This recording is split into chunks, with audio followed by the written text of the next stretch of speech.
اللہ کی نظر میں اچھا کون ہے؟ جو نماز پڑھتا ہے یا نماز چھوڑتا ہے؟ بولو نا۔ دیکھو ایک بات خوب اچھی طرح کھوپڑی میں بٹھا لو، اگر آپ اچھا بننا چاہتے ہو اللہ کی نظر میں، باقی ساری چیزیں ایک طرف، اللہ سب سے پہلے توحید کے بعد یہ دیکھتا ہے کہ بندہ نماز پڑھتا ہے کہ نہیں پڑھتا، باقی سب چیزیں بعد میں۔ کیونکہ الحمد سے لے کے والناس تک قرآن جو اچھے لوگوں کی تعریف کرتا ہے نا، اس میں کہیں بھی ایسا نہیں ہے کہ اللہ نے اچھے لوگوں کی صفات بیان کی اور سب سے پہلے نمبر پہ نماز کا ذکر نہ کیا ہو۔ سمجھ میں آ رہی ہے بات؟ دیکھو اچھا شہری کسے کہتے ہیں؟ آپ گورنمنٹ سے پوچھو، اچھے شہری میں سب سے پہلے کیا آئے گا؟ وائلنس ہی نہ پھیلاتا ہو، قوانین کی پابندی کرتا ہو، ٹیکس دیتا ہو، وغیرہ وغیرہ نا، کئی ساری صفات لکھی ہوں گی۔ تو اللہ جب کہتے ہیں نا میرے نیک بندے، ان میں سب سے پہلے اور سب سے زیادہ اہتمام سے اللہ جس صفت کو بیان کرتا ہے وہ کیا ہے؟ میرے نیک بندے نماز پڑھتے نہیں، نماز قائم کرتے ہیں۔ اس لیے یہ کسی کے دماغ میں اگر فطور ہے، معذرت کے ساتھ تھوڑا سخت لفظ استعمال کر رہا ہوں، یا خناس کا لفظ اور تھوڑا اچھا ہو جائے گا مناسب سا، کسی کے دماغ میں یہ خناس ہے، معذرت کے ساتھ تھوڑا سخت جملہ استعمال کر رہا ہوں، کہ وہ نماز پڑھے بغیر نیک بن سکتا ہے یا اچھا بن سکتا ہے، تو وہ اپنے دماغ کا بولو علاج کرے۔ میں اکثر ایک واقعہ بتاتا ہوں، ایک خاتون کا فون آیا، میرے بھائی کا انتقال ہو گیا، بہت اچھا تھا، مجھے خواب آ رہا ہے کہ وہ جنت میں جا رہا ہے، اور خواب آ رہا ہے۔ میں نے کہا پھر تو امید ہے انشاءاللہ بہت اچھا ہوگا، تو بس آپ بھی دعا کر دیں، لیکن خواب تو بہت اچھے آ رہے ہیں، اور بہت اچھا تھا، بہت ہی اچھا تھا۔ میں نے کہا کیسے بہت ہے؟ میں نے مجھے تو شاید کوئی بہت ہی اچھا ہوگا بھائی، اتنے اچھے تو آج کل اچھے ہوتے ہیں لیکن بہت زیادہ اچھے مارکیٹ میں ملتے نہیں ہیں۔ تو اس لیے میں نے مزید پوچھ لیا، میں نے کہا کیا مطلب، کیا کرتا تھا؟ بہت اچھا تھا۔ اس نے کہا لوگوں سے مسکرا کے بات کرتا تھا، کبھی کسی کا دل نہیں دکھایا۔ میں نے کہا بہت اچھا تھا۔ میں نے کہا نماز پڑھا کہ بس نماز نہیں پڑھتا، بس نماز؟ ان کو تو میں نے نہیں کہا بیچاری کی میت ہوئی ہے دل خراب ہو جائے گا، میں نے کہا ان کو نہیں کہا، میں نے آپ کو کہہ رہا ہوں کہ ان کو مجھے یہ کہنا چاہیے محترمہ، یہ جو آپ کو خواب آ رہے ہیں نا جنت بننے کے، یہ شیطانی وسوسے ہیں۔ آپ کہہ سکتے ہیں ہو سکتا ہے اللہ نے بخش دیا، دیکھو ہو سکنے کو تو دنیا میں سب بہت کچھ ہو سکتا ہے۔ الحمد سے لے کے والناس تک جو قرآن بیان کر رہا ہے وہ وہی وہ ہے جو یقینی ہے، اور خواب یقینی وہی نہیں ہے۔ تو اس یقینی کے مقابلے میں غیر یقینی کو ہم کیسے چھوڑ دیں؟ یعنی غیر یقینی کے مقابلے میں ہم یقینی کو کیسے چھوڑ دیں؟ تو یہ تو اپنا تخیل بھی ہو سکتا ہے۔ میں نہیں کہہ رہا کہ اللہ نے اس کو جہنم میں بھیجا، یہ تو اللہ ہی بہتر جانتے ہیں۔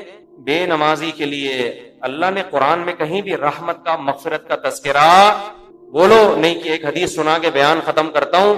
نبی صلی اللہ علیہ وسلم نے فرمایا جب جہنمی جہنم میں چلے جائیں گے، جنتی جنت میں چلے جائیں گے، تو جنتیوں میں جو رشتہ دار جن کے جہنم میں ہوں گے نا، جنتی اللہ سے سفارش کریں گے ان رشتہ داروں کے لیے، اور سفارش میں یہ الفاظ کہیں گے، اے اللہ ہمارے کچھ مسلمان کانوا یصلون معنا، جو ہمارے ساتھ مسجدوں میں نماز بھی پڑھتے تھے، ویصومون معنا، ہمارے ساتھ رمضان کے روزے بھی رکھتے تھے، لیکن آج اپنے گناہوں کی وجہ سے وہ جہنم میں ہیں، ان کو نکال لیں۔ کیا مطلب؟ یہ تو ہے ہی نہیں کہ نماز نہیں پڑھتے تھے، بھائی مسلمان تھے تو نماز تو تھا ہی، لیکن اور کچھ خرابیاں تھیں جن کی وجہ سے سزا مل رہی ہے۔ کہیں بھی قرآن میں اس کا تذکرہ نہیں ہے کہ بے نمازی ہو اور جنت میں ہو۔ سمجھ میں آ رہی ہے بات کہ نہیں آ رہی؟ میں کسی پہ جہنم کا فتویٰ نہیں لگا رہا، یہ تو اللہ کا کام ہے کس کو جنت دے۔ قانون اور ضابطہ یہی ہے کہ بے نمازی کے لیے جنت نہیں ہے۔ یہ اسلام کی پہلی علامت ہے نماز، آپ کو پڑھنی پڑے گی، چاہے آپ دل سے خوش ہو یا نہ ہو، آپ کو اور جماعت سے پڑھنی پڑے گی آپ کو۔ تو یہ وہ حق کا راستہ ہے جس میں سب سے پہلے شیطان رکاوٹ ڈالتا ہے، اور اس کے بعد آپ کا اپنا نفس، اور تیسرے نمبر پہ کلچر۔ ہر حق میں 3 رکاوٹیں کھڑی ہوتی ہیں، تو نماز بھی حق کا راستہ ہے یا نہیں ہے؟ اللہ کہتے ہیں میں نے پیدا کیا، میں صبح شام رزق دیتا ہوں، تو میرے در پہ آ کے حاضری کیوں نہیں دیتے؟ اور ہر دفعہ اعلان کروایا جا رہا ہے حی علی الصلاۃ، حی علی الصلاۃ۔ کسی حکم میں ایسی اناؤنسمنٹ دیکھو، رمضان کا اعلان ہلال کمیٹی کی طرف سے ہوتا ہے، خدا کی طرف سے بولو نہیں ہوتا۔ اللہ نے کوئی ورڈنگ نہیں بتائی کہ یہ نہ نہ۔ زکوٰۃ کا اعلان کسی کی طرف سے بھی نہیں ہوتا، اسٹیٹ بینک ایک اناؤنسمنٹ کر دیتا ہے کہ چاندی اتنے روپے تولے اور فرسٹ رمضان کو زکوٰۃ کٹ جائے گی۔ اللہ کی طرف سے اناؤنسمنٹ کا کوئی انتظام بولو نا یار نہیں ہے۔ ماں باپ کے حقوق، ان کے ساتھ حسن سلوک فرض ہے، لیکن اللہ کی طرف سے کوئی یاد دہانی مسلسل قرآن میں اللہ نے لکھ دیا، بس الگ سے اناؤنسمنٹ نہیں ہے۔ حج کی الگ سے اناؤنسمنٹ ہے کوئی؟ اللہ کی طرف سے۔ نماز واحد حکم ہے۔ فجر میں اللہ نے مؤذن کو کہا کہ اعلان بھی کرو زور سے اونچی آواز سے, اور ورڈنگ بھی تمہاری نہیں ہوگی, جو الفاظ میں بتاؤں گا ان الفاظ میں لوگوں کو بلانا ہے. ایسا نہ ہو تم اپنے الفاظ میں کہو, لوگ اس کو تمہاری دعوت سمجھیں گے, لوگ مولوی صاحب کا بیان سمجھیں گے, اس کو لوگ کہیں گے مولوی صاحب نصیحت کر رہے ہیں. اگر اللہ مؤذن کو اجازت دے دیتے بھائی لاؤڈ اسپیکر پہ کھڑے ہو کر لوگوں کو یاد دہانی کراؤ اخفل طریقے سے کہ لوگوں نماز کے لیے آ جاؤ, لوگ اس کو اللہ کا بیان سمجھتے یا مؤذن کا, کہتے یار یہ اپنا ہے. اللہ نے کہا نا نا نا نا نا, جو الفاظ میں نے بتائے ہیں ان میں ایک لفظ بھی دائیں بائیں 4 دفعہ اللہ اکبر کہنا ہے, 5 دفعہ نہیں, 3 دفعہ نہیں, اللہ اکبر ہی کہنا ہے, اللہ کبیر نہیں کہنا, اللہ اعظم نہیں کہنا, اشہد ان لا الہ الا اللہ کہنا ہے. اب لا الہ الا اللہ کے بعد کوئی محمد رسول اللہ لگا سکتا ہے؟ نا نا نا, جو ورڈنگ میری ہے وہ, پھر اشہد ان محمد رسول اللہ, پھر حی علی الصلاۃ, یہ بھی 2 دفعہ کہنا ہے, 3 دفعہ کہنے کی بھی اجازت نہیں, 1 دفعہ کہنے کی بھی اجازت نہیں. پھر حی علی الفلاح, اب مؤذن کے حی علی الفلاح آج میں پہلے کر دیتا ہوں, حی علی الصلاۃ آج میں بولو بعد میں. نا نا نا, اللہ نے کہا تیرا کام ہے, تو میری طرف سے متعین ہے, یہ اناؤنسمنٹ میری طرف سے ہوگی. کیوں؟ اللہ ایک ایک بات اس لیے تاکہ اللہ کی حجت اس کے بندوں پہ تمام ہو جائے. کل قیامت میں کوئی یہ نہ کہہ سکے اے اللہ نماز میری سمجھ میں نہیں آ رہی تھی. اللہ کہے گا 5 دفعہ تیرے کان میں نے اپنی کبریائی ڈلوائی اور وہ ورڈنگ تو اس کو بھول گیا تھا, یہ کیسے ہو سکتا ہے؟ میرے بھائی چھوٹا حکم نہیں ہے, چھوٹا حکم نہیں ہے, ایمان اور کفر کا مسئلہ یہ. ابھی سے عزم کرو, ابھی سے پابند. اگر سستی ہو رہی ہے سستی کا علاج کرو. آج موٹیویشنل اسپیکر آپ کو بتا رہے ہیں سستی کا علاج کیا ہے. وہ آپ کو پیسہ کمانے میں جو سستی ہو رہی ہے نا اس کا علاج بتا رہے ہیں. آپ سارا دن سوتے پڑے رہو, مر جاؤ گے بھوک سے, زیادہ زیادہ یہی ہوگا, کم نقصان ہوگا آپ کا. لیکن قیامت کے دن جو اللہ سب سے پہلے آپ سے پوچھے گا وہ کیا پوچھے گا؟ وہ نماز کا پوچھے گا کہ میں نے پیدا کیا تھا اور میں نے بار بار پیدا ہوتے ہی کان میں اذان دلوا دی, پیدا ہوتے ہی. اس کو ہلکا سمجھنا شروع کر. خواتین جا رہی ہیں شاپنگ کرنے, نماز بول. سفر پہ جا رہے ہیں, نماز بول. تو سفر میں ہی تو پتا چلتا ہے نماز کا, شاپنگ کے دوران ہی تو پتا چلتا ہے نماز کا. تو آج سے عزم کرو میرے بھائی. اور میں ایک نسخہ بتا دوں, جس نے فجر کی نماز جماعت سے پڑھ لی, اس کا مطلب باقی نمازیں بھی کیسے پڑھتا ہے وہ جماعت سے پڑھ. فجر پڑھ لی نا, اس کا مطلب باقی نہیں چھوڑے گا. پھر فجر کو فوکس کر لو. اور جی ہاں, فجر میں تو اللہ نے ایک اور الفاظ اضافہ کروا دی نا, الصلاۃ خیر من النوم. کتنے پیارے الفاظ ہیں, کتنی میٹھی نیند سو رہا ہوتا ہے. اللہ نے بتا دیا. دیکھو اللہ میاں نے بھی کیسا کام کیا. مؤذن کو بولا بولنا ہے, گھر میں لٹ لے کے نہیں پہنچنا. ہم اگر کسی کو سمجھائیں, ایک دفعہ سمجھائیں گے آ جا نماز کے لیے, دوسری دفعہ تیسری دفعہ غصہ آئے گا نا, جا کے تھپڑ لگا دیں گے, میں تجھے سمجھا رہا ہوں, تیری کھوپڑی میں بات آ نہیں رہی ہے. یا آپ بیگم کو ایک بات سمجھا رہے ہو, بیگم چائے میں تھوڑا چینی کم ڈالا کرو, تم ویسے اتنا میٹھا بولتی ہو کہ چائے میں میٹھے کی ضرورت نہیں ہے. پھر وہ چینی زیادہ ڈال رہی ہے, پھر چینی زیادہ, پھر آدمی کو غصہ آتا ہے نا. یہی تھوڑی کہ ہمیشہ ریکارڈنگ چلا کے چلا جائے گا, چینی کم ڈالو, چینی کم ڈالو. ایک دن 5 6 7 8 دفعہ آ کے اس کو غصہ آئے گا کہ بھائی بولا ہے کم ڈالو, نمک کم ڈالو, 1 دفعہ 2 دفعہ 3. لیکن اللہ کا اصول دیکھو. اللہ نے کہا مؤذن سے فجر میں اعلان کر دینا, حی علی الصلاۃ حی علی الفلاح الصلاۃ خیر من النوم. نماز نیند سے بہتر ہے. بس بتا دینا, گھر میں ڈنڈا لے کے نہیں پہنچنا. نہ سونے تو جو پڑا ہوا ہے. کیوں؟ لا تحسبن اللہ غافلا عما یعمل الظالمون. قرآن کہتا ہے ظالم جو کچھ کر رہا ہے اللہ کو اس سے غافل مت سمجھو. اللہ غافل نہیں ہے, اللہ حجت تمام کر رہا ہے, ابھی نہیں پوچھے گا. اگر پکڑنا شروع کر دے تو پھر آزمائش نہیں ہے. پکڑنا شروع کر دے اللہ تعالیٰ پھر تھوڑی آزما. ابھی تو اللہ کہہ رہے ہیں جو سو رہا ہے سونے دو. جو میرے نیک بندے ہوں گے نا, جن کو پتا ہے کھلاتا اللہ ہے پلاتا اللہ ہے, وہ اس آواز پہ کان دھریں گے, وہ اسے سنیں گے. یار یہ بار بار کیا کہا جا رہا ہے؟ غیر مسلم بھی سنتے ہیں اذان, پتہ ہے آپ کو, وہ بھی غور کرتے ہیں کیا ہو رہا ہے, بار بار کیوں مسلمان اناؤنسمنٹ کرتے ہیں. لیکن ہم اس اناؤنسمنٹ کو سن سن کے ہمارے کان سن ہو گئے ہیں. تو ہم اس خوش فہمی میں ہے کہ اللہ تعالیٰ مؤذن کو آٹو پہ کر کے معاذ اللہ بھول گیا ہے. جیسے بٹن دبا کے بعض دفعہ آدمی بھول جاتا ہے نا, تو اللہ مؤذن کا بٹن دبا کے شاید بھول گئے ہیں. اللہ کو تو پتہ ہی نہیں کہ اس آواز کو نہ کوئی سن رہا ہے, نہ کوئی اس پہ لبیک. 2-4 آدمی بیوقوف سے مسجد میں آ جاتے ہیں. وہ میں مذاق میں کہہ رہا ہوں, ایسا نہ ہو ہمارے نمازی بولے ہم کو بیوقوف کیوں بول رہے ہو. مطلب وہ میرا مقصد اس سے یہ ہے کہ وہ جو ایک آدمی تھا نا, ایک مولوی صاحب تھے مسجد میں, تو کسی دیہاتی کا بیل آ گیا یا کٹا آ گیا مسجد میں, تو مؤذن صاحب نے اس کٹے کو مارنا شروع کیا. تو دیہاتی بھاگتا ہوا آیا, بولا مولوی صاحب یہ بے زبان جانور ہے, مسجد میں بھولے سے آ گیا, کبھی مجھے دیکھا آپ نے مسجد میں؟ یہ تو بے زبان بے عقل آ گیا. مجھے دیکھا، یعنی میں عقل مند ہوں، میں تھوڑی بات ہوں. تو جو بیچارے چند آ رہے ہیں وہ لوگ ان کو بیوقوف سمجھتے ہیں. تو اللہ میاں نے اناؤنسمنٹ کرا کے نا یاد دہانی بار بار کرا رہے ہیں. تو اب ہم یہ سمجھتے ہیں کہ چند بیوقوف ہیں جو اللہ کی دعوت پہ لبیک کہہ کے نماز پڑھنے آ جاتے ہیں، بیوقوف لوگ ہیں. ایکچولی ان کو تو کوئی گھر میں کام دھندا ہے نہیں، بیوقوف لوگ ہیں تو اس لیے آ جاتے ہیں مسجد میں. اصل تو جن کا قوم کے وسیع تر مفاد میں بھی کام کرنا ہے، ایکچولی ترقی کرنی ہے، بزنس کرنا ہے، ایجوکیشن ہے، کل پیپر ہے، وہ اگر فجر میں اٹھیں گے تو پیپر میں نیند پوری نہیں ہوگی، پیپر میں پیچھے رہ جائیں گے. جب رمضان کا روزہ غامدی صاحب کے نزدیک پیپر کی وجہ سے چھوڑنا جائز ہے تو فجر کی نماز کی کیا اوقات بنتی ہے؟ تو ایکچولی کر کے ایک دن موت کا فرشتہ آئے گا، بولے گا چل پتلی گلی سے نکل. پھر آدمی کہے گا میرا پلاٹ، میری جائیداد، میرا گھر، یہ سب ختم. تبلیغ جماعت میں وہ ہے نا حضرت مولانا کیا نام ہے ان کا، جو اجتماع میں بڑا اچھا بیان کیا تھا، انہوں نے بڑی پیاری بات کی، مولانا عباد اللہ صاحب، بڑی پیاری بات کی انہوں نے بیان میں، کہ لوگ کہتے ہیں ہم تبلیغ میں وقت لگائیں گے جب ہم سیٹ ہو جائیں گے. اس طرح لوگ کہتے ہیں ہم دین کی طرف یا نماز کی طرف آئیں گے جب ہم کیا ہو جائیں گے، ذرا سیٹ ہو جائیں گے. ایک فکروں سے تو آزاد ہوں کہ تو شادی بھی ہے، پہلے جاب ہے، پھر بزنس ہے، جب سیٹ ہو جائیں گے نا سارے کاموں سے. وہ کہتے ہیں آدمی سیٹ کبھی بھی نہیں ہوتا. وہ سیٹ کیسے ہوتا ہے؟ انہوں نے بڑی پیاری مثال دی.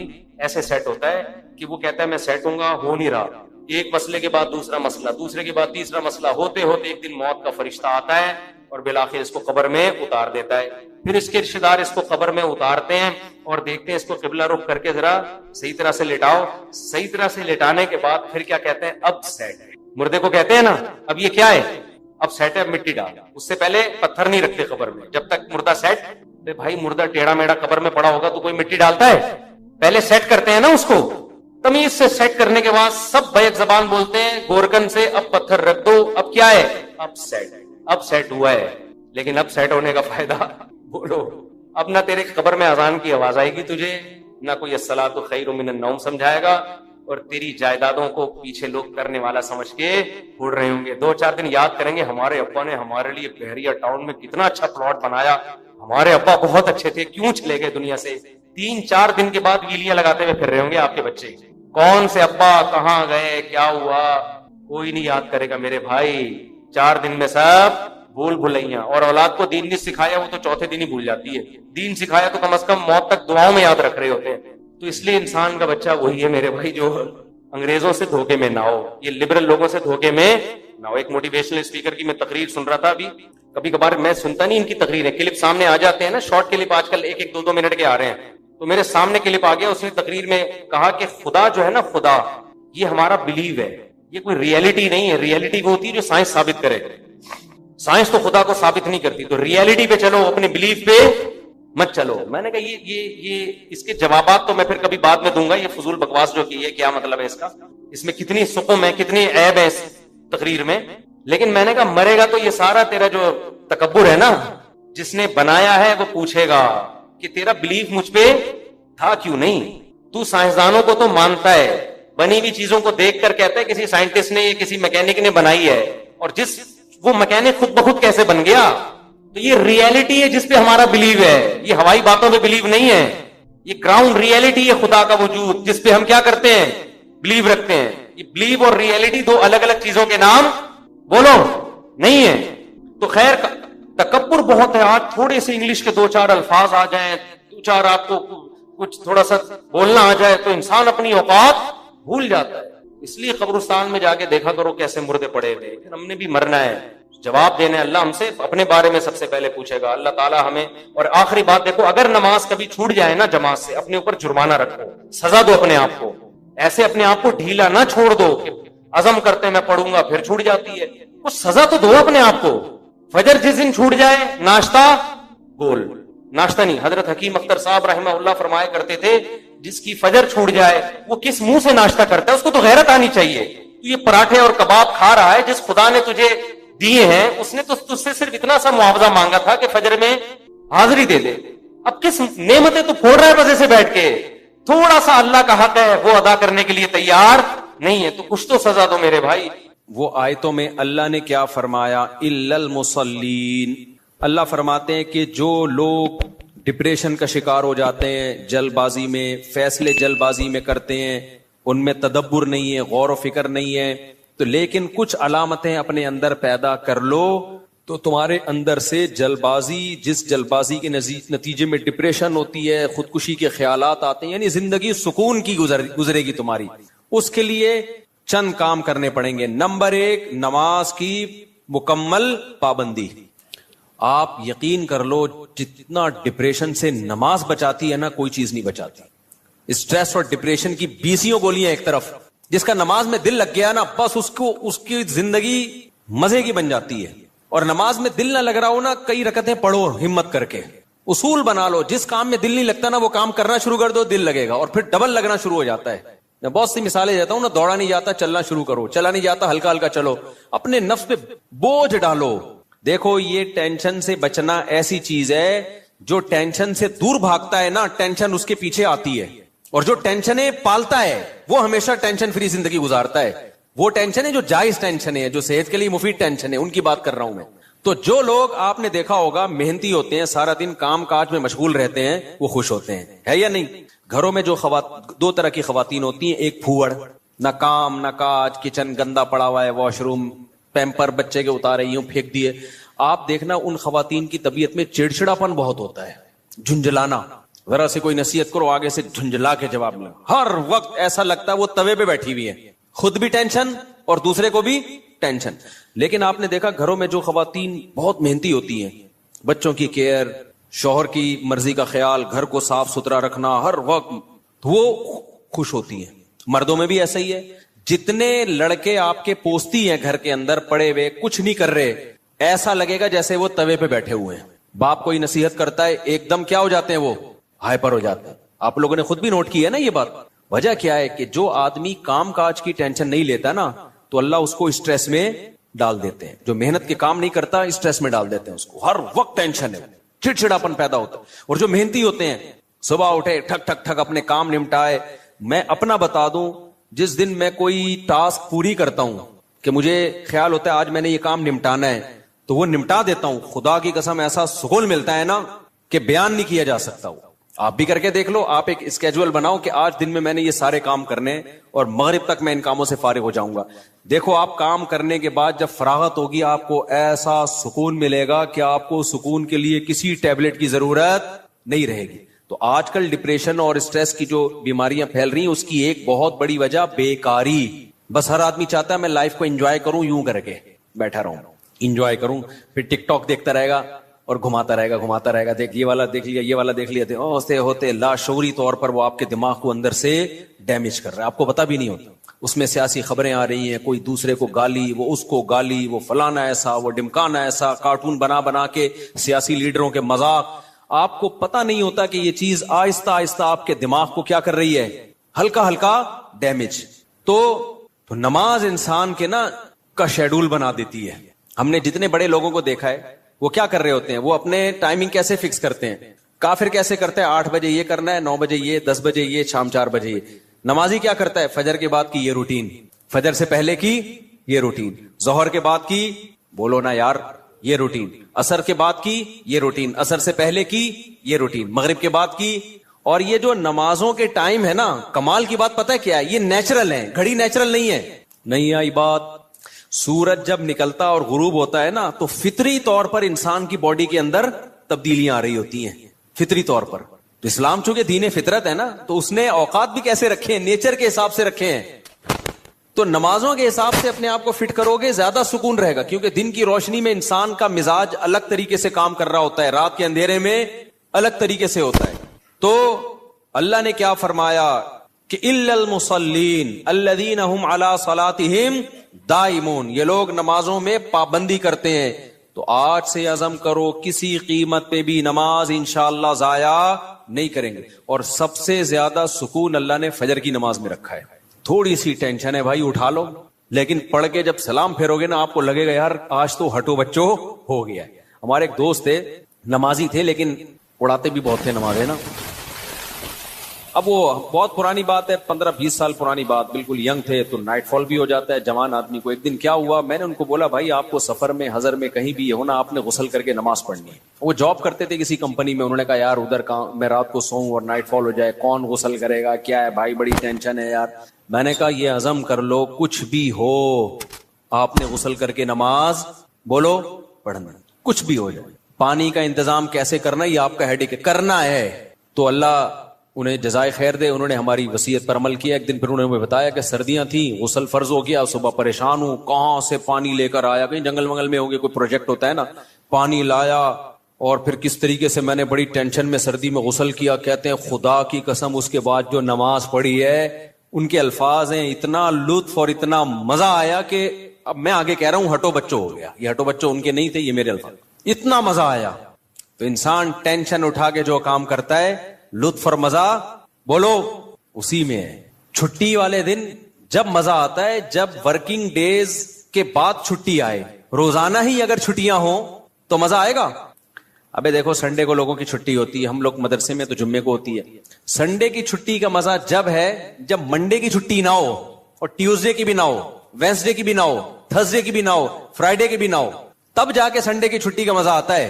لیکن اگر ہر دن سنڈے ہے تو پھر کوئی بھی دن سنڈے نہیں ہے. نہیں آئی نا، یہی تو مسئلہ ہے. تو کچھ کرنے کے بعد جب چھٹی ہوتی ہے تو مزہ ہوتا ہے. چھٹی چل رہی ہے پاگل ہو جائے گا آدمی. ہمیں یاد ہے پورے سال میں نا مدرسے میں ہماری 2 مہینے کی چھٹیاں ہوتی تھیں، اب بھی 2 مہینے کی ہوتی ہیں. لیکن طالب علمی کے دور میں تو بہت ٹف لائف تھی ہماری، پورا ہفتہ مدرسے میں رہنا پڑتا تھا ہمیں. ہم لوگ جمعرات کو عصر کی نماز کے بعد نکلتے تھے، چھٹی ہوتی تھی جمعرات کو. عصر کے بعد 1.5 سے 2 گھنٹے میں گھر پہنچے، رات ہو گئی. 1 ہفتے بعد پہنچے اور اگلے دن عصر ہم نے مدرسے میں پڑھنی ہوتی تھی، تو چند گھنٹے کی چھٹی. یہ روٹین جب پورے سال ہوگی تو جب 2 مہینے کی چھٹیاں آنے والی ہوں گی تو خوشی سے کیا عالم ہوگا، کیا عالم ہوگا نا خوشی سے. تو ایسی خوشی ہوتی تھی یار ابھی 2 مہینے تک بالکل ہی ویلے ہونے والے ہم. اتنی خوشی ہوتی تھی کہ 1 مہینہ پہلے سے خوشی میں نیند اڑ جاتی تھی کہ چھٹی آنے والی. لیکن اس روٹین کے بعد، لیکن اگر یہ روٹین کے بعد وہ 2 مہینے کی چھٹی نہ آتی بلکہ چھٹی کے بعد چھٹی آتی تو سوائے اسٹریس اور ڈپریشن کے کچھ بھی حاصل بولو نہیں ہوتا. یہ میں پوری تقریر آپ کو سمجھانے کے لیے کر رہا ہوں کہ اپنے آپ کو پریشانیوں میں یعنی ورک کی ٹینشن میں، کاموں کی ٹینشنوں میں ڈالو گے تو سکون ملے گا. اور اگر صرف سکون کی خاطر فارغ رہنا سیکھو گے تو سکون نہیں ملے گا آپ کو. سکون ہمیشہ کام کے لوگوں کو ملتا ہے، خوش رہتے ہیں. بھاگتے دوڑتے لوگ ہمیشہ خوش رہتے ہیں، اور جو پڑے ہوئے ادھر گٹر کے ڈھکن پہ بیٹھ گئے گپے مارنا شروع کر دی جیسے کراچی کے لونڈے لپاڑے کرتے ہیں، یہی ہو رہا ہے. بیٹھے تو اٹھ ہی نہیں رہے، نہ نماز کے ٹائم پہ اٹھ کے جا رہے ہیں، کچھ بھی نہیں، بیٹھے آپ کیا کر رہے ہیں، پان سے ایک پیک نکال کے ادھر پھینکی، پھر اٹھ کے گھر گیا، وہاں تھوڑی سی ابا سے صلواتیں سنی، سو رہا ہے تو پھر ٹک ٹاک پہ لگ گیا، لگے پوری رات گزر گئی، پھر اپنی مرضی سے سو گیا، پھر اٹھ گیا، پھر جب سوتے سوتے تھک گیا تو اٹھ گیا. تھک گیا تو کیا ہو گیا، اڑ گیا. اب کیا کریں، وہی کریں جو کل کیا تھا، دوبارہ سے اسی ڈھکن پہ جا کے بیٹھو. ہو سکتا ہے 2-4 بے وقوف ابھی بھی وہیں بیٹھے ہوئے ہو، پھر دوبارہ ڈھکن پہ جا کے. گٹر کے ڈھکن تو جو چوری ہونے سے بچ گئے ہیں نا وہ یہی والے ڈھکن ہیں جن پہ لوگ آ کے بیٹھتے ہیں، باقی تو سارے چوری ہو گئے. اب حضرت مفتی تقی عثمانی صاحب کی عمر ماشاءاللہ کافی ہو گئی ہے، لیکن صحت عمر کے لحاظ سے بہت اچھی، حالانکہ اتنی بزی اور اتنی ٹف لائف گزاری ہے انہوں نے. 8 گھنٹے مطالعہ کا معمول رہا ہے ایک دور میں. لیکن ہم جب بھی حضرت سے ملتے ہیں حضرت خوش طبع ہیں، تو حضرت بہت خوش مزاج ہیں. حالانکہ اتنا مصروف آدمی تو دیکھنے میں لگتا ہے خوش مزاج ہو ہی نہیں سکتا. جتنے میں نے دیکھے نا مصروف، میرے شیخ حضرت مفتی رشید احمد صاحب بہت بزی رہتے تھے. حضرت تو اتنے بزی تھے، حضرت فرماتے تھے کہ اپنی زندگی کا شیڈول ایسا بنانا چاہیے کہ ایک بوتل میں پانی بھرا ہوا ہے، بوتل میں کیا ہے، پانی بھرا ہوا، اور ڈھکن لگا دیا آپ نے. اب اس میں ایک قطرہ پانی جب جائے گا جب پرانا ایک قطرہ نکلے گا. بات سمجھ میں آ رہی ہے؟ ایک قطرے کی بھی جگہ نہیں ہے. ایک قطرہ جب اس میں جائے گا جب ایک قطرہ پہلے سے اس میں نکالا جائے گا. تو فرمایا اگر یہ قطرہ زیادہ قیمتی ہے تو پرانے قطرے کو نکالو، اس قطرے کو ڈالو. یہ قطرہ پرانے قطرے سے زیادہ قیمتی نہیں ہے تو اسی کو رہنے دو، لیکن ہوگا ریپلیس ہی ہوگا، نیا آئے گا پرانا نکلے گا. تو فرماتے تھے کہ اپنے زندگی، اپنے جو 24 گھنٹے کے اوقات کو اس طرح سے بوتل میں پانی کی طرح بھر دو کہ اب آپ کوئی اگر کام کرنا چاہتے ہو تو پرانا کوئی کام ڈسٹرب ہوگا تو پھر نیا کام ہوگا. نہیں آئی بات میرا خیال ہے. جیسے ابھی جو روٹین چل رہی ہے نا پبلک کی، وہی کیا چل رہی ہے، کوئی بھی نیا کام کرنا چاہیں تو کر سکتے ہیں کیونکہ پرانا کوئی کام کوئی کر ہی نہیں رہے. 10 کام مزید شروع کر سکتے ہیں کیونکہ فارغ ہی فارغ ہیں. جبکہ ہمارے حضرت کا کیا تھا کہ حضرت نے اگر کوئی نیا کام کرنا ہے نا, کوئی بھی, جیسے کسی کتاب کا مطالعہ کرنا ہے تو پہلے سے جو کام ہو رہا ہے نا اس کا ناغہ کرنا پڑے گا. تو پھر اس میں کمپیئر کیا جائے گا کہ پرانا کام زیادہ قیمتی ہے یا نیا کام. یعنی کاموں کا حرج تو ہوگا کیونکہ 24 گھنٹے مصروف ہیں, تو کام کا حرج تو ہوگا. لہذا نئے کام کے لیے ٹائم نہیں ہے. نیا کام اس میں جب داخل ہوگا جب نیا پرانے سے بھی زیادہ امپورٹنٹ ہوگا. مثال کے طور پر 24 گھنٹے آپ کا ایک اسکیجول ہے, ایک شیڈول ہے. اب نیا کام کیا ہے, آپ کی بچی بیمار ہے, ایمرجنسی میں ہاسپٹل لے کے جانا ہے, لیکن آپ کا وہ مطالعے کا ٹائم ہے یا ورزش کا ٹائم ہے یا اور کوئی بزی یا اس جاب کا ٹائم ہے.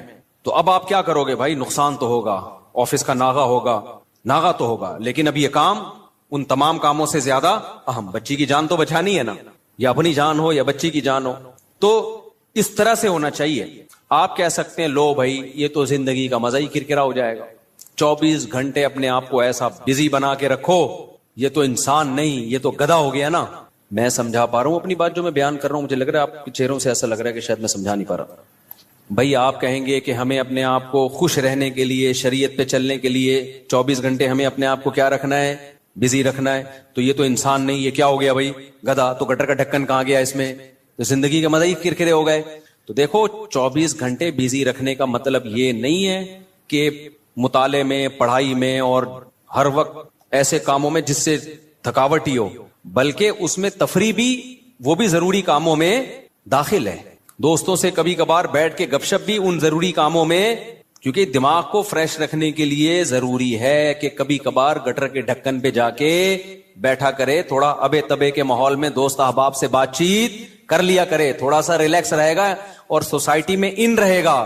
کیونکہ جو بالکل سوسائٹی سے کٹ کے بالکل ہی پپو بن جاتے ہیں نا, وہ دنیا میں کسی کام کے نہیں رہتے, وہ کسی کام کے نہیں رہتے دنیا میں. لیکن اس کا ایک ٹائم ہو. میں اپنے دوستوں میں ایسے لوگوں کو جانتا ہوں, ہمارے ساتھ گپ شپ تھی ان کی گپ شپ بھی ٹائم سے ہوتی تھی. اس وقت وہ ہم آج وہ بہت بڑے عہدوں پہ پہنچے ہوئے ہیں.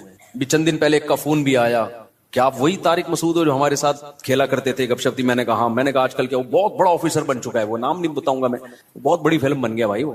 لیکن اس کی روٹین کیا تھی مجھے یاد ہے. اس کی روٹین یہ تھی کہ بیٹھے ہیں نا دوست احباب تھڑے پر, ہاں چل رہا ہے, ٹائم دیکھا یار 1 گھنٹہ ہو گیا بس, یا آدھا گھنٹہ ہو گیا, کہتے میرا اسٹڈی ٹائم شروع ہو گیا. اتنے نیک بچے کراچی میں پائے نہیں جاتے, لیکن وہ تھا. یہ بات کر رہا ہوں جب ہم 16-17 سال کے تھے, اس وقت گپے مار رہے ہیں.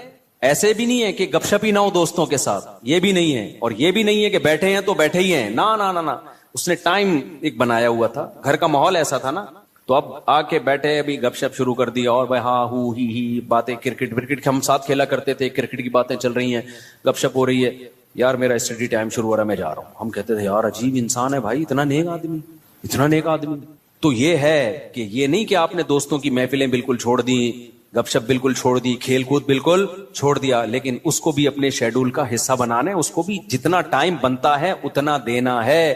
اب ہو یہ رہا ہے کہ کوئی پلاننگ نہیں ہے, کوئی روٹین نہیں ہے, تو ہم اپنی زندگی اپنی مرضی سے نہیں چلا رہے, ہمیں کوئی اور چلا رہا ہے. اور پتہ ہے کون ہے؟ اس کو پیار سے شیطان کہا جاتا ہے.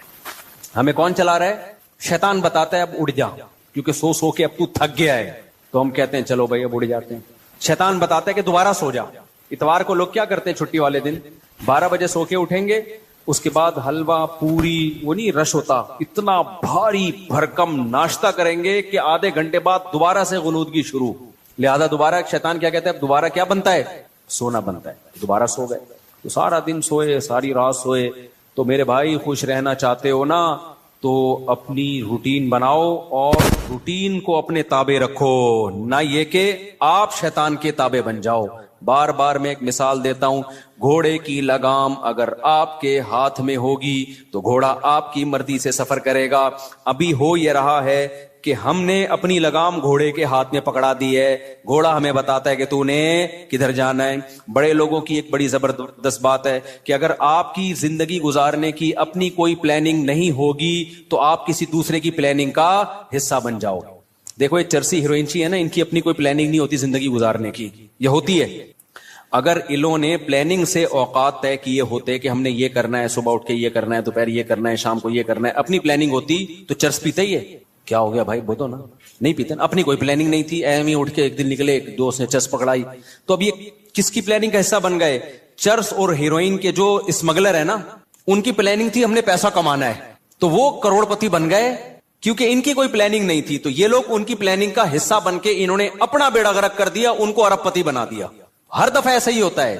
آپ کی اپنی پلاننگ نہیں ہے کہ میں نے کتنی دیر فیس بک پہ بیٹھنا ہے, کتنی دیر یوٹیوب پہ بیٹھنا ہے, بس آپ نے بیٹھ گئے تو کوئی پلاننگ نہیں ہے. تو آپ دیکھتے جا رہے ہو, دماغ آپ کا خراب ہو رہا ہے. یہ اس نے اس کو گالی دی, اس نے 80 لیٹر کا کارٹون بنا دیا. اپنی کوئی پلاننگ نہیں ہے کہ میں نے دیکھنا کون سا چینل ہے, کتنی دیر دیکھنا ہے, معلوماتی چینل دیکھنا ہے, ادھر ادھر دائیں بائیں چیزیں میں نے نہیں دیکھنی. نیوز بھی ایک حد تک دیکھنی ہے, بس اتنی کافی ہے ہمارے لیے آج کی تاریخ میں. یہ تھوڑی کہ نیوز ہی سنتے چلے جاؤ.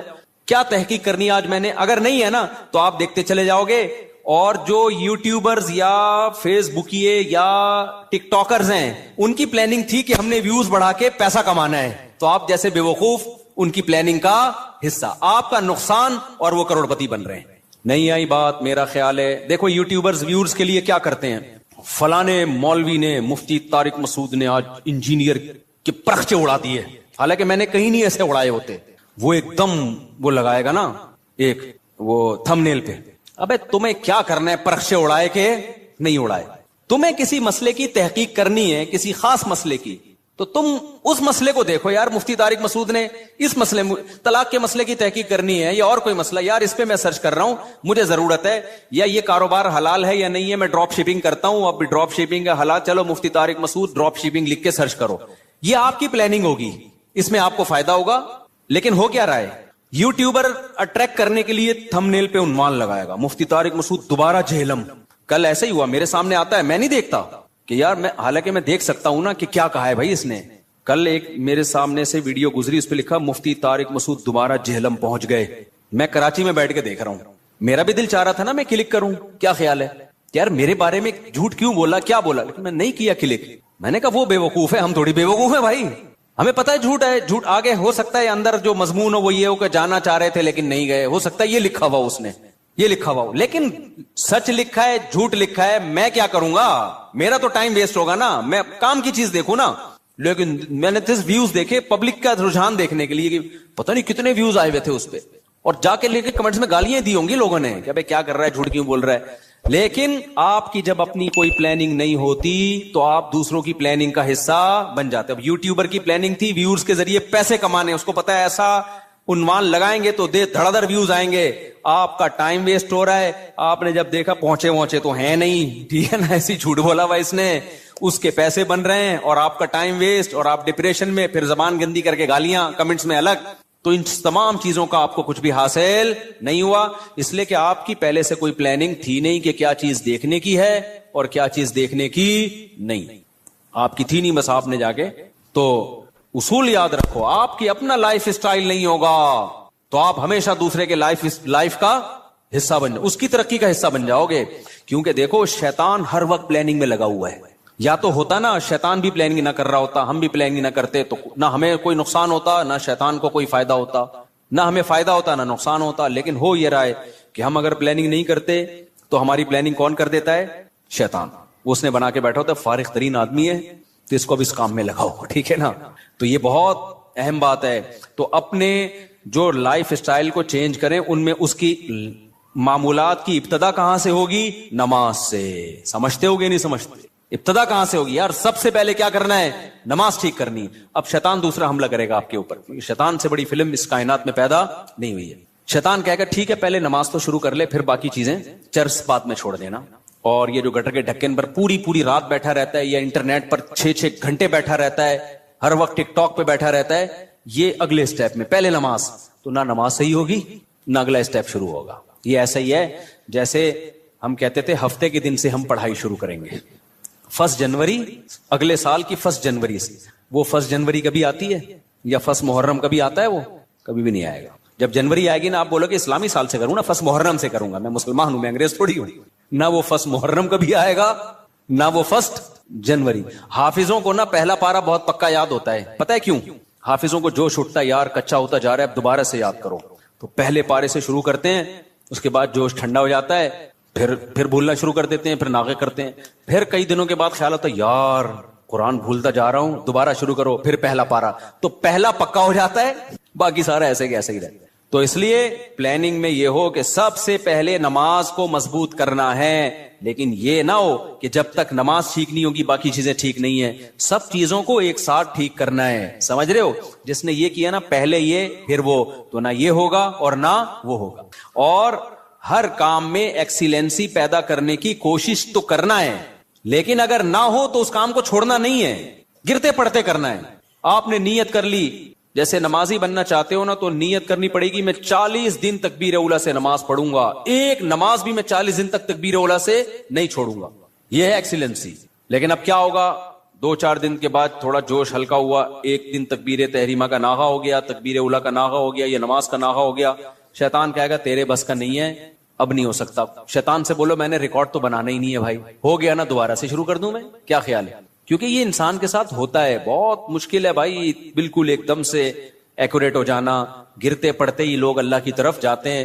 اگر سارے ایک دم سیدھے چلنا شروع ہو جاتے تو یہ حدیث پھر کیوں ہوتی کہ نبی صلی اللہ علیہ وسلم نے فرمایا، اللہ تعالیٰ فرماتے ہیں من تقرب الی شبرا تقربت الیہ باعا، جو ایک بالش میری طرف چل کے آتا ہے میں ایک ہاتھ اس کی طرف چل کے جاتا ہوں، اور جو میری طرف چل کے آتا ہے اتیتہ ہرولا، میں اس کی طرف دوڑ کے جاتا ہوں۔ یہ حدیث ہے ہی یہ سمجھانے کے لیے کہ آپ پہل تو کرو، آنا تو شروع ہو، گرتے پڑتے ہی آؤ، کچھ آپ کرو گے، کچھ کون کرے گا، کچھ اللہ کرے گا۔ تو کیا کرنا ہے بھائی، اپنے شیڈول کو، اپنے اسکیجول کو تبدیل کرنے کے لیے سب سے پہلے ابتدا کہاں سے کرنی ہے؟ نماز سے۔ بھائی اب زندگی میں نماز کبھی بھی نہیں چھوٹے گی۔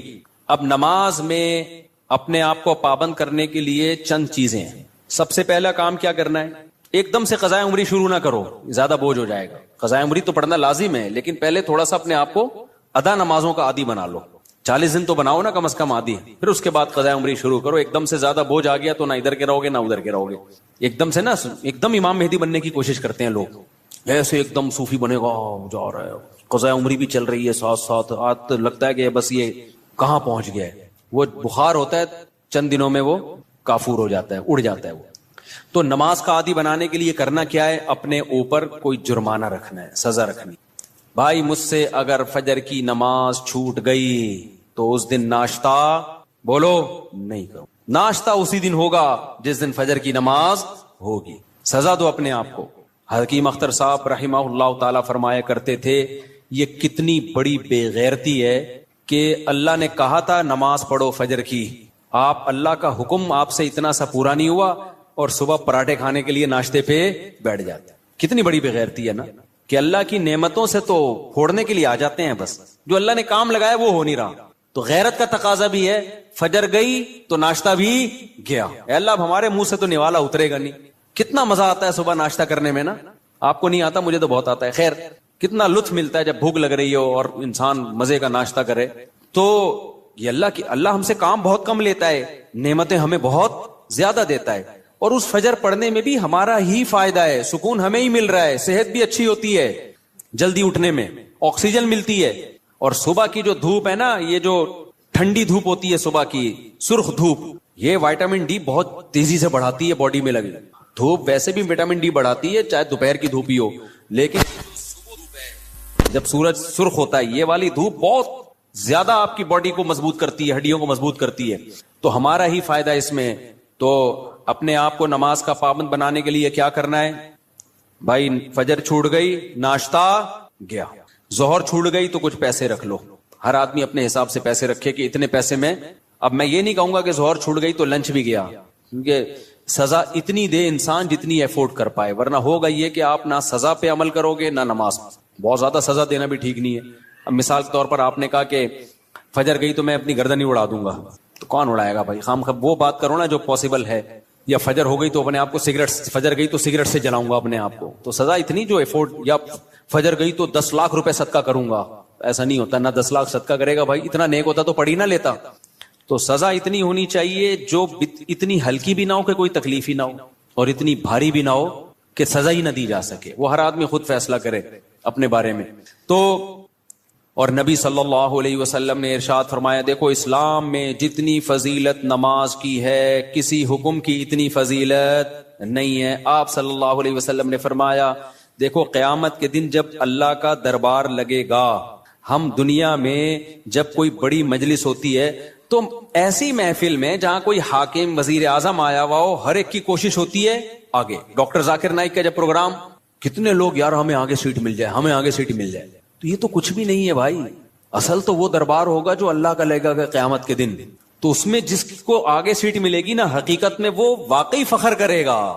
تو نبی صلی اللہ علیہ وسلم نے فرمایا اس دن آگے کا ٹکٹ کس کو ملے گا. حدیث کا مفہوم بیان کر رہا ہوں کہ نمازوں میں جو سب سے آگے ہوا کرتے تھے، اگلی صف میں ہوا کرتے، کیونکہ اللہ کا ایک دربار دنیا میں لگتا ہے جس میں اللہ نظر نہیں آتا. ہمیں بس ایمان لائے ہیں بھائی اللہ کا دربار ہے، تو وہ غیب ہے. تو اس میں جو آگے آگے ہوگا، تو جب سچی مچی کا دربار لگے گا جس میں اللہ موجود ہوگا، تو نبی صلی اللہ علیہ وسلم نے فرمایا جو صف میں سب سے آگے ہوتے تھے قیامت کے دن بھی وہ اللہ کے ہاں سب سے آگے ہوں گے، اور جو صفوں میں جتنا پیچھے ہوتے تھے قیامت کے دن بھی وہ صفوں میں اتنا پیچھے ہوں گے. کچھ لوگوں کی عادت ہوتی ہے ایک رکعت نکالنا فرض ہے. ہمارے محلے میں ایک صاحب ہوا کرتے تھے، فجر میں لازمی ایک رکعت نکلتی تھی ان کی. اچھا فجر 5 بجے ہو رہی ہے تو وہ 5:05 پہ آ رہے ہیں. ہم ان سے کہتے تھے یار ایک رکعت کیوں نکالتے ہو، تھوڑا 2 منٹ پہلے آ جاؤ. کہتے یار اصل میں رات کو نیند پوری نہیں ہوتی. پھر جب نماز 5:15 پہ ہوئی تو بھی ایک رکعت نکل رہی ہے. یہ ایک بیماری ہے، میں آپ کو بتا رہا ہوں بھائی. اب تو 15 منٹ زیادہ مل گئے نا، تو زیادہ مل کے ان کی نیند اسی حساب سے آگے جا رہی ہے. حتیٰ کہ سردیوں میں جب 6:45 پہ نماز ہو رہی ہے پھر بھی ایک رکعت نکل رہی ہے. تو یہ جو آزار ہوتے ہیں نا کہ یوں ہو رہا ہے بھائی، جس نے پڑھنی ہوتی ہے وہ آ جاتا ہے، نہیں پڑھنی ہوتی. جس کی ایک رکعت نکلنی ہے وہ ایک ہی نکلتی رہے گی قیامت تک. جس کی 2 رکعت نکلنی ہے، التحیات والے بھی ہوتے ہیں، التحیات میں آ رہے ہوتے ہیں، وہ ہمیشہ آپ دیکھنا التحیات میں ہی ہوں گے. اور کچھ ایسے ہوتے ہیں جماعت ہی پوری نکلتی ہے ان کی، وہ ہمیشہ سلام پھیرنے کے بعد تشریف لا رہے ہوں گے، بولے گا ابے یار یہ کیا ہو گیا. تو اور کچھ ایسے ہیں جنہوں نے پڑھنی نہیں ہے. تو جب میں اور آپ کوشش کریں گے نماز کی پابندی کی، تو بھائی تکبیر اولا کی پابندی کے ساتھ صفے اول میں، کیونکہ نبی کی جو بشارتیں آپ صلی اللہ علیہ وسلم نے صف اول کے لیے دی ہیں وہ دوسری صف کے لیے اور آخری صف کے لیے نہیں ہیں. آپ صلی اللہ علیہ وسلم نے فرمایا لوگوں کو اگر پتا چل جائے کہ صف اول میں کتنا ثواب ملتا ہے تو اتنی لڑائیاں ہوں کہ قرآن اندازی کی نوبت آئے. پورا محلہ وہ جو اجر ملے گا نا قیامت کے دن، جو پروٹوکول ملے گا اللہ کے دربار میں، وہ لوگ اپنی آنکھوں سے دیکھ لینا، وہ قیامت کا منظر اللہ دکھا دیں کہ صف اول والے آج کہاں ہیں. تو نبی نے فرمایا محلے والوں میں جھگڑا ہوگا، ہر آدمی کہے گا تیرے باپ کی سیٹ ہے جو آگے پہلے سے بیٹھا ہوا ہے. صحیح ہے نا، ہر آدمی جھگڑا کرے گا، ابے تیرے باپ کی جگہ ہے جو میں بیٹھوں گا یہاں پہ، وہ کہے گا میں بیٹھوں گا. اتنی لڑائیاں ہوں گی کہ فیصلہ کس سے کیا جائے گا، قرعہ ڈالا جائے گا. آج کیونکہ ہمیں اپنی آنکھوں سے دیکھ نہیں رہے، لہذا ایسے پوستیوں کی طرح رڑتے آتے ہیں. وہ بالکل پیچھے بیٹھے، آگے جگہ بھی ہوتی ہے تو کوشش کرتے ہیں پیچھے ہی کھڑے رہیں، کیونکہ تاکہ نکلنے میں آسانی ہو، سلام امام پھیرے اور فوراً بھاگ سکیں ہم. تو وجہ اس کی ہے کہ بھائی اللہ فرماتے ہیں فلا تعلم نفس ما اخفی لهم من قرۃ اعین، کسی نفس کو خبر نہیں ہے ہم نے اپنے نیک بندوں کے لیے آنکھوں کی ٹھنڈک کا کیسا سامان چھپا کے رکھا ہے. تو جو نیک بندوں کے لیے آنکھوں کی ٹھنڈک کا اللہ نے سامان چھپایا ہے، اللہ وہ اگر دکھا دے تو میرے بھائی پھر ہمیں ان تقریروں کی ضرورت نہیں رہے گی. ہم میں سے ہر شخص کوشش کرے گا نماز میں پہلے سے آئے. اچھا جن کو پہلے آنے کی عادت ہوتی ہے نا، ان کو پھر سکون ہی نہیں ملتا بعد میں آنے سے. ہم اپنی مسجد میں دیکھ رہا ہوں، مجھے یہاں 18 سال ہو گئے، 18 سال ہو گئے مجھے یہاں پہ. تو میں 18 سال سے جن کو دیکھ رہا ہوں نا 10 منٹ پہلے آتے ہیں وہ نماز میں. آج بھی وہ نماز میں 10 منٹ پہلے آتے ہیں، حالانکہ وہ بوڑھے ہو گئے، ہارٹ کے مسائل، شوگر کے مسائل، 20 بیماریاں، بے ساکھیوں سے آ رہے ہوں گے، لیکن آئیں گے 10 منٹ پہلے ہی. کیوں؟ وہ کہتے ہیں یار یہ کیسی نماز ہے، سکون تو جب ہی ملتا ہے پہلے سے آگے بیٹھو، سنتیں آرام سے پڑھو. ایسے بھی یہاں بزرگ تھے جو گھٹنے جواب دے گئے لیکن آ رہے ہیں 15، انتقال ہو گیا ان کا، اللہ مغفرت فرمائے. پھر جب میں ان کی عیادت کے لیے گھر گیا تو کہتے ہیں بھائی مفتی صاحب بس اتنی دعا کرو کہ جو مسجد کی جماعت ہے نا وہ نہ، کیونکہ ساری زندگی ہم نے صف اول میں نماز پڑھی ہے، اب کوئی غم نہیں ہے سوائے اس کے کہ مسجد کی جماعت چھوٹ گئی، ہم سے جماعت چھوٹ گئی. تو یہ نشہ ہے میرے بھائی، سمجھ رہے ہو؟ صف اول میں نماز پڑھنے کا کیا ہے؟ یہ نشہ ہے، جس کو لگ جائے وہ بڑھاپے میں بھی نہیں چھوٹتا. ہمارے حضرت مفتی رشید احمد صاحب بھی بہت زیادہ تکبیر اولیٰ کے پابند تھے. آخری عمر میں ان کے بھی کو بھی ظاہر ایک ایج ہوتی ہے. تو جب وہ نیچے آتے تھے نا نماز پڑھنے کے لیے اتنا خوش ہوتے تھے، کہتے تھے یہ اللہ کا اتنا بڑا فضل ہے کہ نماز نہیں چھوٹ رہی مجھ سے. تو جن کو نشہ ہو جائے ان سے پھر یہ صف اول نہیں چھوٹتی. تو ایسا نشہ پیدا کر دو اپنے اندر. نشہ کب ہوتا ہے؟ جب عادت پڑ جائے نا، لت پڑ جائے. تو صف اول کی عادت ڈال دو. رمضان میں ہم دیکھتے ہیں جن کو تراویح میں صف اول میں تراویح پڑھنے کی عادت ہے نا, 15 منٹ پہلے آئیں گے, اپنا رومال ومال بچھایا بیٹھ گئے وہاں. کیوں کہتے ہیں یار مزہ ہی نہیں ہے پیچھے کھڑے ہو کے نماز پڑھنے کا. اور یہ لوگ زیادہ سکون سے نماز پڑھ لیتے ہیں. اور جو کنفیوز ہوتے ہیں آج پڑھنی ہے کہ نہیں پڑھنی, تو وہ آئے گا, پہلے بیٹھے گا, پیچھے وضو میں بیٹھا رہے گا, نلکا کھول کے ہاتھ صاف کرتا رہے گا ایسے, پھر کوئی باتیں کرے گا, پھر پیچھے ٹیک لگا کے بیٹھ جائے گا, چلو 2-4 رکعتیں نکل جائیں کیا ہیں, پھر 1-8 رکعت میں رکوع میں جب امام جائے گا تو شامل ہو جائے گا. تو اس سے آپ کا دل ہی نہیں لگے گا نماز میں. تو کام وہی اچھا ہوتا ہے جو پابندی کے ساتھ اور مکمل فوکس بنا کے کیا جائے. نبی صلی اللہ علیہ وسلم نے ہر چیز میں احسان کا حکم دیا. پتہ ہے آپ کو احسان پتہ ہے کسے کہتے ہیں؟ ایکسیلنسی. جو کام کرو خاندانی طریقے سے کرو. ہم جو بھی کام کرتے ہیں پتہ ہی نہیں چل رہا ہوتا کہ کرنا چاہتا بھی ہے کہ نہیں چاہتا. وہ شادی والی بات ہے, نہیں کرو بھائی دوسری شادی, کرنا ہے تو پھر کرو خاندانی طریقے سے. پھر ایسی کی تیسی. کل بھی ایک کیس آیا نا, اصل میں کیس ہی یہی آ رہے ہیں آج کل, کیا کریں. کیس آیا کہ وہ شادی کر لی ہے, اب اس پہ دباؤ ڈال رہے ہیں طلاق دے دو طلاق دے دو, اور وہ لڑکی والے اس کے سر پہ دوسری کو دے دو. تو میں نے کہا کرنا ہی نہیں تھا جب دم نہیں تھا, جو کر لیا تو بولا جاؤ تمہاری ایسی. اب میں نے کہا اگر ڈر گیا نا, کنفیوز ہو گیا یار دوسری کو چھوڑوں نہیں چھوڑوں, میں نے کہا اس سے ڈپریشن میں جائے گا.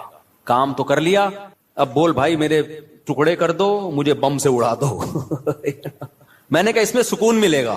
میں نے کہا دیکھو میں تمہیں سمجھا رہا ہوں, سکون مل رہا ہے نا؟ کہتے ہیں ہاں مل رہا ہے. میں نے کہا اس سے مطلب یہ سکون اسی میں ہے. ہو گیا ایسی کی تیسی. ہم لوگ بولیں گے 2 نمبر ہے, بولے ہم 2 نمبر ہیں.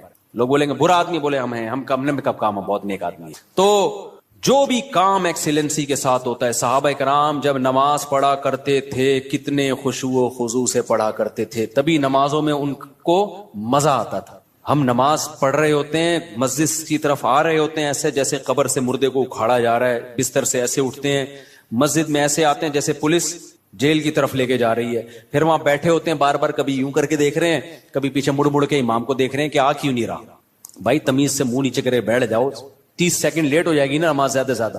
پھر سلام کے بعد فوراً ایک دم نا ایسے جیسے توے پہ بٹھایا ہوا ہے, ہلنا شروع ہو جائے گا کہ اٹھوں کیسے میں یہاں سے. سکون سے. نبی صلی اللہ علیہ وسلم نے فرمایا جتنی دیر انسان نماز کے انتظار میں ہوتا ہے اللہ کی ہاں اتنی دیر نماز ہی کی حالت میں ہوتا ہے. وہ اس کو نماز کا ثواب ملتا رہتا ہے, اس کو نماز کا ثواب ملتا رہتا ہے. اور جتنی دور سے چل کے آئے گا, آپ صلی اللہ علیہ وسلم نے فرمایا ہر قدم پہ اللہ ایک نیکی دیں گے اور ایک گناہ اس کا معاف کریں گے. تو کتنے فضائل ہیں میرے بھائی نماز پڑھنے کے. نبی صلی اللہ علیہ وسلم نے فرمایا, کیا پیاری حدیث ہے یار, اس سے تو بڑا مزہ آتا ہے. نبی نے فرمایا کہ میری امت قیامت کے دن اپنی چہروں کی سفیدی سے پہچانی جائے گی, کیونکہ اتنا وضو کیا ہوگا نا اس نے زندگی میں. اب جو 15 سال کی عمر سے نماز پڑھ رہا ہے, 15 دفعہ روزانہ دن میں منہ دھوتا ہے کہ نہیں دھوتا؟ اور یہ وہ منہ کا واش کرنا نہیں ہے جو گورے واش کرتے ہیں, یہ عبادت کے طور پہ منہ کا دھونا ہے. یہ جو ہم چہرہ دھوتے ہیں دن میں 15 دفعہ, بازو دھوتے ہیں دن میں 15 دفعہ, پاؤں دھوتے ہیں دن میں 15 دفعہ, 3 دفعہ دھویا جاتا ہے نا. تو یہ صرف واشنگ نہیں ہے کہ سروس ہو رہی ہے آپ کی, یہ دھونا بطور عادت ہے یا عبادت کے طور پر ہے؟ بتاؤ. یہ عبادت کے طور پہ دھویا جا رہا ہے منہ, اللہ نے حکم دیا. تو آپ سوچو جس نے 40 سال 50 سال اللہ کے حکم پہ دن میں 15 دفعہ منہ دھویا ہوگا, تو کیا اس کے چہرے پہ کوئی ایسی علامت نہیں ہوگی جس سے پتا چل جائے کہ اس کا چہرہ دوسرے چہروں سے بہت پاکیزہ ہے؟ کیونکہ اس بار بار منہ دھونے سے جو منہ کے گناہ ہیں, بازوؤں کے گناہ ہیں, پاؤں کے گناہ ہیں, وہ دھل رہے ہیں, ان میں روحانیت پیدا ہو رہی ہے, نورانیت پیدا ہو رہی ہے.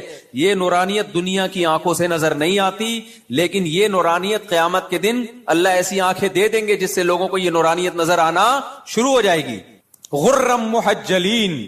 آپ نے فرمایا کہ اتنا واضح ہوں گے نا اہل اسلام قیامت کے دن, جو نمازی تھے اتنے واضح ہوں گے نا ان کے چہرے, فرمایا جیسے سارے سیاہ گھوڑے ہوں اور ان میں ایک سفید پیشانی والا گھوڑا ہو اور اس کے سفید پاؤں ہو. گھوڑوں میں یہ بڑی خوبصورتی سمجھی جاتی تھی کہ مکمل سیاہ ہو لیکن پیشانی کیا ہو؟ سفید, اور پاؤں کیا ہو؟ سفید. صرف پاؤں میں سفیدی کے نشانے سے گھوڑے میں بڑا حسن پیدا ہوتا ہے. تو آپ نے فرمایا کہ سارے سیاہ گھوڑوں میں اگر سفید پیشانی والا گھوڑا ہوگا تو فوراً الگ پہچان ہوگی کہ نہیں ہوگی؟ ہے بھائی ایک گھوڑے ہیں, اب آپ کا گھوڑا ان گھوڑوں میں مکس ہو گیا سب کے کلر, تو آپ جا کے غور سے دیکھو گے, لیکن آپ کا گھوڑا سفید پیشانی والا تھا, باقی سارے کالے, فوراً پہچان جاؤ گے بھائی یہ کس کا گھوڑا ہے؟ یہ میرا.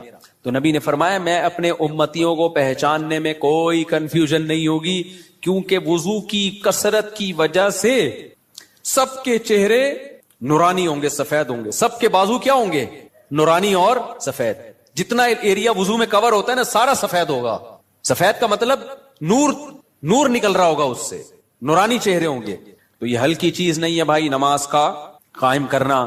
شاعر اسلام میں سے دیکھو, ہر مذہب کا کوئی خاص نشان ہوتا ہے جس سے پتہ چل جاتا ہے یہ آدمی اس مذہب سے بلونگ کرتا ہے. ہوتا ہے کہ نہیں ہوتا؟ ہندو عورتوں کے یہاں کیا ہوتی ہے بولو؟ ٹیکا بندیا ہوتی ہے نا.